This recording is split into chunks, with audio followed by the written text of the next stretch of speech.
Nagabenta ki khubor ba man kasni pet but subscribe ya u an kuble ye phi baru kini gilong ki khubor bam ta kasni kata masaya di thit bam kat kum ka culture ha Meghalaya culinary cascade festival kalas dang ha nan polong nadu ka shitrik hadu laitrik ujimang ya gati ka rukom pen I ya ka rukom shet jing shet babun jat jangani ka than ha ka yola pen I ka jing bam ten rai ka jing rius pa ya ka culture bat ki bathmu ban khyndew ya ka kam jngok kai prathei bat ban kershan ya ki nong traik ti na ka than shu shu la ple de umentri rangba ka jila Meghalaya u konrad ki sangma ya ga bala penlong da katnat jngok kai prathei jong ka Meghalaya ha ka jing ya trailang bat ka Meghalaya HLTD kawai na ki yo ten rai ka bala wan pen I de ka kam jngok kai prathei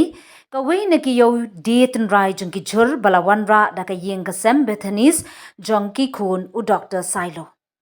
ka yo di jhur ka bakerteng ten rai ka baki khun u Dr. Silo ka Dr. Rebecca Khar Sai Thiang bar ka para jongka ka Gracie Khar Sai Thiang kilasdang ya ka jingrep jhur khlem khyndew da ka ba pendon kam tang da ka na kalyang ka Gracie Khar Sai Thiang ka yuthu bala kha haki lum bajirngam jong ka Meghalaya ka tunrai ka long khampalat ban ya ka jakarem dei ka jingkular manna usla lettuce uso jo so sao but ujing ubi kamaryang ha kirukom bakhut clear bakhlem ki dawai penyap khnyang nang ta ka jing ot ka badang suprang rasong baphnyo mat ya ki jhur kumba ki long ha kamaryang ki badang prang bar ki batei bor bar ki bakhut clear ka mission jong ka long ka bashisur ban pelong ya ka jing im ka bakoit bakhya kran ka bakhlem jing persha da ka bapinya so ya ka jing thung jing tem da ka high tech but ka jing long tun rai ya ka khyndew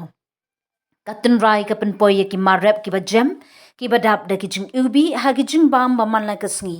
ban pin sngo bha ha ka jing lekmen lada philong unong trei ba bun kam uba iet ya ka jing kot jing kya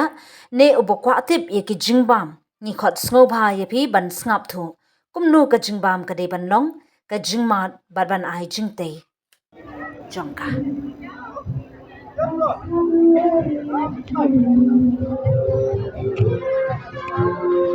Hello, my name is Grace Chang, and we've been at this event, Culinary Cascade, for this is our third day, the final day actually. So it's such a privilege to be here, getting this opportunity to showcase what we have, and we came to know about this through friends and our well-known peers. So it was a great opportunity. So we are really thankful. What we have here, our shop is called Tin Rai, and basically Tin Rai came out. It's more than a farm. All these vegetables that we have here, the romaine, the iceberg, and the butterhead lettuce and the kaipira lettuce. These are all grown in pristine, nurtured environment, controlled environment, and it's all pesticide free, herbicide free, and yeah, that is our mission basically. Tinrai mission is make healthy living irresistibly good, I guess, and it's like a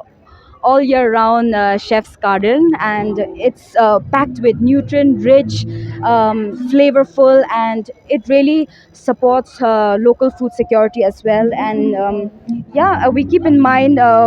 using basically pairing with high technology farming like